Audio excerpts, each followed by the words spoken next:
আপনি কি কখনো ভেবেছেন এমন একটা সময় আসবে যখন কিছু চাকরির জন্য আর মানুষ লাগবে না? ইতিহাস বলছে যেদিন প্রথম শিল্প বিপ্লব হলো, অনেকেই ভেবেছিল মেশিন আসায় মানুষের কাজ শেষ। কিন্তু আসলে কি শেষ হয়েছে? না, কাজের ধরন পাল্টেছে। আজকের আর্টিফিশিয়াল ইন্টেলিজেন্স, অটোমেশন, রোবোটিক্স এগুলোর কারণে কিছু চাকরি সত্যিই হারিয়ে যাচ্ছে। ডেটা এন্ট্রি, সাধারণ হিসাব রক্ষণ, গ্রাহক সেবা, কল সেন্টার এগুলো ভবিষ্যতে হয়তো আর মানুষকে লাগবে না। কারণ মেশিন বেশি দ্রুত, কম ভুল করে আর ক্লান্ত হয় না। তবে একটা প্রশ্ন আসে, তাহলে আমাদের কি হবে? চিন্তার কিছুই নেই। মানুষের শক্তি মেশিনের চেয়েও বড়। সেটাই হলো সৃজনশীলতা, চিন্তা শক্তি আর অনুভূতি। সুতরাং আপনাকে এখনই প্রস্তুত হতে হবে এমন কাজের জন্য যেখানে মেশিনের পক্ষে সম্ভব না।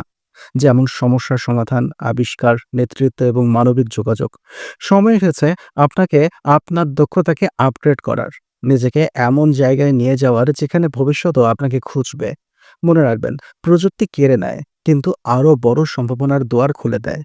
আজ আপনি যদি ভবিষ্যৎকে আলিঙ্গন করেন, তাহলে কাল আপনিই হবেন বিজয়ী।